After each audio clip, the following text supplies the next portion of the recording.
Oke teman-teman, sahabat di mana aja berada, salam satu hobi tentunya ya. Hampir 3 minggu nih teman-teman, mungkin teman-teman nggak ada notifikasi. Nah tentunya mudah-mudahan nggak ada yang bosan lah ya ngelihat notifikasi uploadan konten saya selama ini. Dan mudah-mudahan ke ala kadaran konten saya, ajang silaturahmi lah pada dasarnya di situ.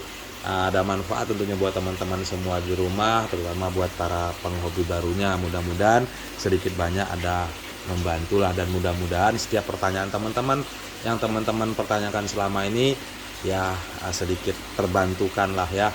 Nah tentunya juga nih teman-teman, di awal tahun ya ini, selamat tahun baru tentunya, mudah-mudahan menjadi ajang atau menjadi awal yang baik lah. Kesalahan kita sebelumnya, pokoknya apa aja lah di tahun sebelumnya, mudah-mudahan ke depan kita bisa lebih baik, yang menjadi angan-angan teman-teman tentunya yang lebih baik ya. Tentunya amin, sama-sama mengaminkan, tentunya sama-sama berdoa ya tetap diberi kesehatan, itu yang utamanya. Nah tentunya nih teman-teman, dari 3 minggu yang kemarin memang mau upload karena memang hujan terus ya di sini. Saya rata hampir sama lah ya, wilayah kita semua hujan rata. Jadi otomatis juga karena memang saya di desa teman-teman, jadi sinyal juga agak sedikit kurang lemah juga kemarin mau ngupload. Ini mumpung agak sedikit senggang dan normal juga ya, mudah-mudahan tetap bisa selalu eksis, sharing-sharing lah, ajang silaturahmi buat teman-teman semua di rumah. Nah ini teman-teman, di tahun 2022 bagaimana sih nasib ikan cana atau keluarga ikan cana. Nah jadi ngobrol-ngobrol dulu nih teman-teman tentunya. Pada dasarnya di pembahasan video kali ini nih sengaja ingin ngebahas, mungkin teman-teman di rumah mengalami ikan cananya hilang bar atau nobar ya. Seperti ini teman-teman, jadi barnya pudar, dan mungkin teman-teman bingung bagaimana sih untuk pemulihannya dan apa sih penyebabnya. Nah cuman nih teman-teman, nanti ngebahasnya di ending video ya. Saya upayakan nggak begitu panjang, cuman pengen ngobrol-ngobrol dulu nih teman-teman, tentang dunia percanaan. Tentunya juga udah agak sedikit lama, jadi agak sedikit kurang luas lah ya pembahasan. Jadi pengen ngobrol santai dulu lah, tentunya masih di seputar ikan cana. Gimana sih cana ini ke depan versi ala saya nih teman-teman. Nah tentunya tak terlepas ya teman-teman, dalam dunia percanaan yang endemik asli dari Indonesia maupun endemik luar yang masuk ke Indonesia, jadi melengkapi dunia percanaan jenis-jenis ikan cana skala penghobi, jadi melengkapi lah di rumah ya teman-teman. Nah tentunya bombardir masuk tempo hari hingga saat ini teman-teman cukup berpengaruh maksudnya buat keeksistensian ikan cana berstatuskan impor. Nah seperti yang kita ketahui ya teman-teman, beberapa waktu lalu untuk ikan-ikan yang berstatuskan impor yang masih belum bisa dibreedingkan di Indonesia, cukup lumayan mahal. Dan kalau waktu itu juga walaupun dia sudah berhasil dikembangbiakkan di Indonesia, harga juga cukup lumayan tinggi sampai ke pasaran bawah. Bahkan saya pribadi di sini yang berstatuskan jualan juga tergolong agak sedikit kaget teman-teman. Dibilang rugi ya tidak bisa dipungkirin, rugi besar lah. Karena memang status waktu itu, apalagi kayak saya kan yang belanja seperti ikan-ikan yang berstatus gen impor, itu tadinya setiap saya belanja itu nggak pernah sedikit teman-teman. Sudah pasti biasanya di atas 200 ekor bahkan sampai 1000 ekor, karena memang ya tanggung sekali belanja satu item atau dua item, besok bergantian lagi, dan otomatis juga perawatan dengan harapan lah tentunya tambah besar ya, tambah lagi nanti nambah penjualan dan ya nambah penghasilan gitu teman-teman. Dan begitu juga saya rasa nih para breeder yang sengaja, yang sudah berhasil mengembangkan dan terus ingin mengembangkan dan tetap menjaga keeksisan harga. Nah, tentunya dengan hadir bombardirnya masuk cana-cana lokal impor, maksudnya masuk ke lokal kita di sini, dan otomatis juga berpengaruh gitu teman-teman. Otomatis juga pada lemes semua, encok semua, ajur bos kata dia orang kan, seperti itu teman-teman. Nah jadi bombardir masuk ikan tersebut seperti ikan-ikan cana pulkra ya yang berstatus impor, terus Tewarti, apalagi Auranti ya, yang tergolong tadinya memang tergolong cana yang favorit ya buat status impor, karena memang belum ada, mungkin ada beberapa aja yang berhasil membreedingkan di negara kita. Jadi harga cukup lumayan mahal teman-teman. Bahkan teman saya juga ada waktu itu sempat kena semprotan, jadi semprotan kerugian lah bahasanya seperti itu. Jadi mereka berharap investasi, ambil banyak, tiba-tiba bombardir masuk, dan otomatis juga nih teman-teman ikut jadi imbasnya juga. Nah memang sih terkadang harga untuk si ikan itu kita juga ngelihat dari kualitas dari ikan itu sendiri. Dan seperti yang kita ketahui, untuk harga-harga ikan progresan atau rawatan yang memang full fitur, nah tentunya juga nggak murah. Cuman tidak bisa dipungkirin juga nih teman-teman, sebagus apapun itu ikan ya, dan otomatis juga karena memang gelombang masuknya barbaran kemarin hingga saat ini ya, dan otomatis juga harga ikan-ikan yang full fitur juga udah nggak seperti fantastik tempo hari lah ya.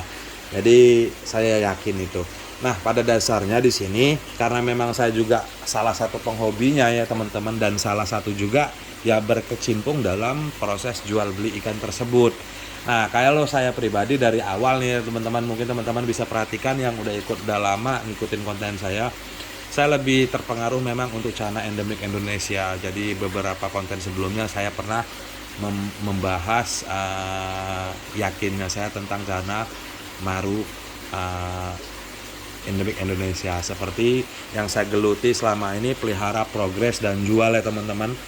Jadi ikan YS ya, ikan YS maupun varian red itu ada aja, dan alhamdulillah hingga saat ini ya masih eksis gitu teman-teman. Bahkan permintaan yang saya dapat ya cukup lumayan banyak sih, karena memang statusnya juga progresan ya, nggak bisa maksimal. Jadi progresan yang dilakukan single tank, jadi permintaan banyak, stok juga habis. Dan di penghujung tahun kemarin yaitu total kurang lebih 2 bulan lah teman-teman, itu habis sekitar 40-an ekor lah kurang lebih. Dan harga rata-rata ya di atas standar semua, sesuai dari kualitas ikan itu sendiri. Dan tetap di awal tahun 2022 ini ke depan, saya sendiri memberi penilaian lah versi saya pribadi untuk cana dunia percanaan lah ya. Jadi tetap saya meyakini ikan cana endemik Indonesia yang bakal jadi peringkat nomor 1. Nah, jadi seperti itu teman-teman. Kenapa saya bilang seperti itu? Ini agak sedikit santai teman-teman. Jadi biar berbagi sharing lah tentunya ya. Jadi mudah-mudahan ikan cana endemik Indonesia tentunya bisa melekat di para penghobinya, dan yang keduanya bisa bertengger di atas sampai masuk ke kelas dunia seperti ikan-ikan jenis lainnya. Jadi pada dasarnya untuk apa sih kita membanggakan ikan yang bukan dari sana, bukan dari negara kita banggakanlah hasil dari endemik Indonesia sendiri. Nah tentunya kenapa saya bilang seperti itu tadi ya teman-teman, dari perjalanan waktu ke waktu sudah bisa disimpulkan eksistensi ikan tersebut itu teman-teman. Karena memang apa, sifat penjualan bombardir dari awal dulu yang sampai harganya cukup lumayan susah untuk kita dapatkan, dan hingga saat ini cukup lumayan murah untuk kita dapatkan. Nah, tetap terpengaruh lah seperti pembahasan saya sebelumnya untuk hasil penjualan hingga saat ini itu teman-teman. Ini karena memang agak sedikit malam ya teman-teman, dari tadi bikin konten nggak pernah beres karena memang berisik juga di pinggir jalan. Jadi cari momen yang pas lah, hujan juga. Nah tentunya nih teman-teman, itu prediksi saya tentang masa depan ikan cana. Tetaplah ikan cana endemik Indonesia yang bakal bertengger, karena memang butuh kesabaran, butuh waktu tentunya, nggak semudah yang dikira lah untuk masa-masa pemogresan ikan cananya. Dan hingga saat ini banyak sekali mentor-mentor atau solusi-solusi yang berbagi lah, sharing dalam seputar pemogresan ikan cananya, cuman tidak semudah yang dikira. Tentunya saya juga ada beberapa lah konten ya tergolong vulgar yang saya lakukan, pemogresan yang saya lakukan di sini ya, nyatanya tidak semuanya lah untuk ruang lingkup di sini ya teman-teman. Di sini ya mereka berhasil juga, dan ada juga yang melampaui batas kapasitas yang saya lakukan gitu teman-teman. Nah tentunya tetap solid lah tentunya ya dalam dunia percanaannya. Salam satu hobi pada dasar seperti itu. Nah jadi ini udah terlalu kepanjangan dari tadi teman-teman. Jadi ngobrol-ngobrol lah tentunya udah selesai tadi ngobrol-ngobrolnya. Sekarang kita ngebahas lagi nih ikan maru yang barnya hilang, non bar atau pudar bar gitu teman-teman ya, seperti yang teman-teman perhatikan. Nah jadi sedikit agak ngebut nih teman-teman ya. Jadi penyebabnya apa?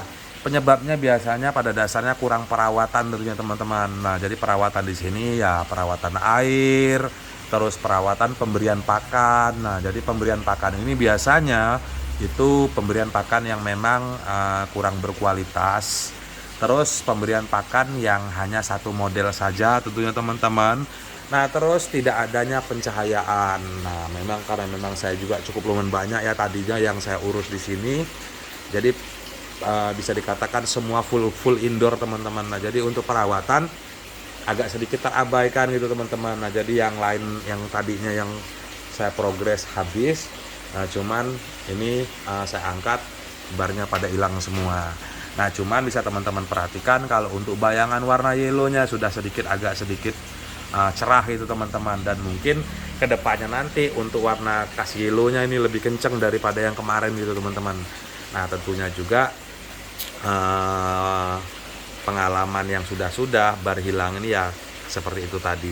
Jadi perawatan media tanknya yang kurang kita perhatikan, terus pencahayaan yang memang kurang, apalagi yang berstatuskan indoor, terus pemberian pakan yang memang tidak berkualitas dan hanya satu-satu itu aja pakanan yang kita beri. Terus yang kedua nih teman-teman, gimana sih cara pemulihannya? Nah jadi pemulihannya tentunya rawatlah ikan teman-teman di rumah. Jadi walaupun ikan ini kuat, walaupun ikan ini tahan, tentunya tetap perlu perawatan kualitas air yang bagus. Terus yang keduanya nih teman-teman, ini ada beberapa versi lah kalau untuk pengembalian bar atau bar yang pudar. Terus yang pertama mungkin teman-teman bisa gunakan daun ketapang. Cuman tetap kalau ikan cana maru ini tak terlepas dari istilah pencahayaan atau tanning ya teman-teman. Karena memang lingkungan dia gelap, kalau kita lepas cahaya dia otomatis juga bakal berdampak ikan ini bakal gosong gitu seperti itu teman-teman. Jadi bar hitamnya kencang dan yang lainnya juga kencang hitamnya juga. Nah penyuntik stabilannya gimana? Kalau saya memang kalau untuk yang full perawatan indoor ya teman-teman, karena memang di sini tank pajang, itu biasanya daun ketapang juga bagus, rendeman daun ketapang pekat untuk pengembalian bar juga bagus. Tentunya pemberian pakan yang berkualitas tinggi lah seperti udang, terus ganti lagi besoknya ke kodok itu teman-teman, dan yang lain-lainnya. Nah terus kalau saya pribadi karena memang berstatus jualan di sini, jadi tank progres dan tank pajang otomatis juga kalau saya gelepkan ini juga menggunakan daun-daun ketapang juga kurang mantap juga untuk dilihat. Nah cuman yang saya lakukan selama ini, jika bar agak sedikit pudar, biasanya kan di sini saya sekat nih teman-teman. Nah jadi di sini saya hindarin biasanya kan berwarna hitam ya teman-teman ya, kalau untuk pemogresan warna. Nah jadi di sini biasanya tempo hari di sini saya kasih foam atau warna hitam teman-teman. Nah jadi memang ini karena memang belum saya siapkan, baru pengangkatan. Jadi tetap kita kelilingi seperti background lah. Jadi kita beri background hitam, tentunya beri pakan berkualitas, jaga kualitas air dan pencahayaan tentunya teman-teman. Karena memang sifat bunglon berubah-ubah, jadi menyaring. Jadi jangan sampai nanti teman-teman salah progres, tiba-tiba ikannya malah gosong. Jadi berharap barnya kembali, malah semuanya gosong. Nah tentunya itu aja beberapa tips yang saya sebutkan. Terus tambahan lagi nih teman-teman. Nah jadi sekarang memang lagi booming ya untuk ikan-ikan cana yang berstatuskan juvenil atau status kecil kerdil tua itu teman-teman, seperti ikan-ikan ini. Kalau saya pribadi untuk menjaga tubuh si ikan ini biar tetap atlet ya, tentunya ya pemberian pakan lah secukupnya. Jangan terlalu kenyang, jangan terlalu lapar, itu yang penting diperhatikan. Terus yang kedua nih teman-teman, biasanya karena memang saya kemarin status kolonian, jadi saya menjaga tubuh ikan ini biar nggak cepat besar. Jadi satu tank itu penuh teman-teman, saya isi sampai 100 ekor dalam tank 1 meter kali 50 ya. Jadi itu saya isi sampai 100 ekor, hari berganti hari begitu terus. Cuman saya tetap seminggu 2 kali tetap saya ganti air, pembaruan air, dan tetap saya berikan pompa. Dan untuk yang single tank itu bagaimana agar kita menjaga dari size ikan tersebut. Tentunya juga kalau tank progres ya seperti ini teman-teman. Jadi saya progres ikan ini maksimal nantinya ke 30 paling tidak mempertahankan ya, saya bikin tank yang ukuran 30 seperti ini teman-teman. Terus juga yang kedua pemberian pakan ya jangan terlalu over banget. Yang penting dia makan sedikit terisi, cuman jangan kenyang, jangan sampai kelaparan juga. Nah tentunya beberapa pembahasan tadi panjang lebar nih, hampir 16 menit ya. Tentunya teman-teman tetap salam satu hobi, jaga kesulitan, mudah-mudahan ya bisa mendunia lah ikan sana. Maru endemik Indonesia dikenal di seluruh dunia bahwa Indonesia ini memiliki kekayaan, bukan hanya kekayaan alam yang nyata selama ini, cuman di skala hobi juga kita bisa dikenal terbaik lah. Seperti ikan arwana ya, super red udah mendunia, jadi mendongkrak juga. Jadi saat ini juga timbul juga ikan cananya, jadi seperti negara-negara lain lah ya. Salam satu hobi, salam Reza Ornamental Fish, salam berjuang.